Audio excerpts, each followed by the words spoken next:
ऐसा क्या है वृंदावन में जो श्याम सुंदर को इतना प्रिय है, जो हमारे ठाकुर जी को इतना आकर्षित कर रहा है, जो त्रिलोकीनाथ, जगत नियंता, जगदाधार, जिसको, जो किसी के अधीन नहीं है, जिसको किसी के अधीन रहने की आवश्यकता भी नहीं है, ऐसे वो त्रिलोकीनाथ वृंदावन आकर के इतने प्रसन्न क्यों हो रहे हैं?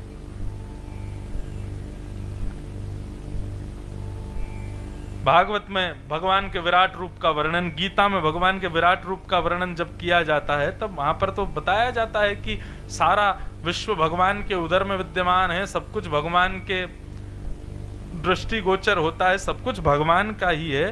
तो ये वृंदावन इतना सुख क्यों दे रहा है ठाकुर जी को? तब हमारे वृंदावन के रसिकाचार्यों ने बताया कि वृंदावन इतना सुख श्याम सुंदर को क्यों दे रहा है।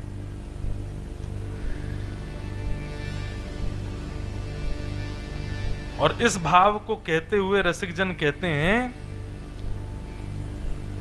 कि वृंदावन ब्रह्मा ने नहीं बनाया है, वृंदावन का निर्माण ब्रह्म के द्वारा नहीं हुआ है, ब्रह्मा के द्वारा नहीं हुआ है। श्रीधाम वृंदावन का निर्माण स्वयं श्री जी ने किया है, स्वयं हमारी किशोरी जी ने किया। कैसे?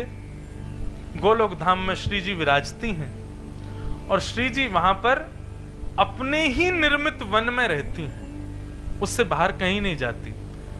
ठाकुर जी सब क्रिया देखते हैं, सृष्टि के सृजन, पालन, संहार में भी थोड़ा बहुत ध्यान देते हैं। 33 कोटि देवता भी आते हैं ठाकुर जी उनसे मिलते हैं, लेकिन श्री जी अपने निर्मित वन में ही रहती हैं, जहां पर श्री जी स्वयं एक एक पौधा अपने हाथ से लगाती हैं, एक एक वृक्ष के पत्ते को अपने हाथ से सुकोमल बनाती हैं, एक एक पुष्प, एक एक गली, एक एक चौबारा, यहां तक कि श्रीधाम वृंदावन का एक एक कण धूल का वह भी किशोरी जी ने नियोजित किया है। लेकिन जब ठाकुर जी वृंदावन पधार रहे थे, पृथ्वी पर पधार रहे थे कृष्ण अवतार के लिए, तो श्याम सुंदर नित्य विहार करते हैं, गोलोक धाम में नित्य उनकी लीला चलती रहती है। वैकुंठ में वो परब्रह्म परमात्मा हैं, लेकिन गोलोक धाम में ठाकुर जी अपने नित्य लीला में रहते हैं, व्यवस्थित रहते हैं। जैसे कि हम दफ्तर में सर होते हैं, हम दफ्तर में बॉस होते हैं, लेकिन अपने घर पर अपनी पत्नी के पति हैं, बच्चों के पिता हैं, भाइयों के भाई हैं, बहनों के भाई हैं, माता पिता के पुत्र हैं। ऐसे ही ठाकुर जी का दफ्तर है वैकुंठ और निज स्थान है गोलोक धाम। तो ठाकुर जी की नित्य लीला गोलोक धाम में चलती रहती है। लेकिन जब ठाकुर जी के पास प्रस्ताव आया कि भाई अवतार धारण करना पड़ेगा, तो भगवान बोले अब कृष्णावतार धारण करेंगे। तब श्री जी से जाकर के ठाकुर जी ने कहा क्यों ना आप और हम दोनों चलें, और ज्ञान, वैराग्य, भक्ति सबका तो स्थापन होता ही है, इस बार निष्काम प्रेम की स्थापना करके आएंगे, आप चलो संग में। श्री जी बोली हम नहीं जाएंगे। क्यों? यत्र वृंदावनम नास्ति यत्र नो यमुना नदी यत्र गोवर्धनम नास्ति। जहां पर ये तीनों नहीं है, वृंदावन नहीं है, यमुना जी नहीं है और श्री गोवर्धन नहीं है, वहां पर मैं नहीं जाती। मेरा मन इन तीनों से ही लगता है, क्योंकि इन तीनों का निर्माण मैंने ही किया है, अपने सुख के लिए किया है। तब ठाकुर जी ने किशोरी जी के भाव को स्वीकार करते हुए किशोरी जी के निर्मित गोवर्धन, यमुना और श्री वृंदावन को पृथ्वी पर व्यवस्थित किया। और उसी वृंदावन में जब श्याम सुंदर प्रवेश करते हैं तो बड़े प्रसन्न होते हैं। क्यों? क्योंकि वृंदावन का निर्माण ब्रह्मा ने नहीं किया है, वृंदावन का निर्माण स्वयं श्री जी ने किया है।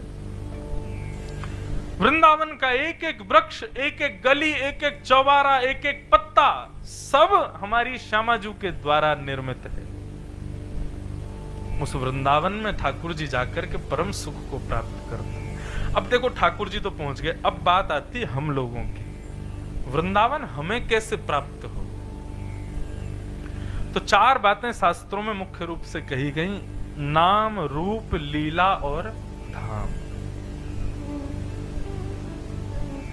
सबसे पहला, वृंदावन यदि प्राप्त करना है तो नाम आश्रित हो जाइए। नाम का आश्रय लीजिए। नाम का आश्रय लेने से धाम की प्राप्ति होगी। जब तक आप नाम आश्रित नहीं होंगे, माफ कीजिए, आपके तन को भले ही धाम मिल जाए, लेकिन मन को धाम नाम ही दिलवाएगा। बहुत ध्यान से सुनिएगा इस बात को। सबसे पहले नाम का आश्रय लीजिए। हमारे वृंदावन में परम धन राधा नाम आधार। हमारे यहां परम धन क्या है? श्री राधा रानी का नाम। अब जब चर्चा ही वृंदावन की है तो वृंदावन श्री जी और श्याम सुंदर यही चलते रहेंगे। तो वृंदावन यदि प्राप्त करना है, मतलब धाम यदि चाहिए, तो नाम का आश्रय लो। श्री राधा श्री राधा श्री राधा श्री राधा श्री राधा श्री राधा, बस नित्य इसी को गाते रहो।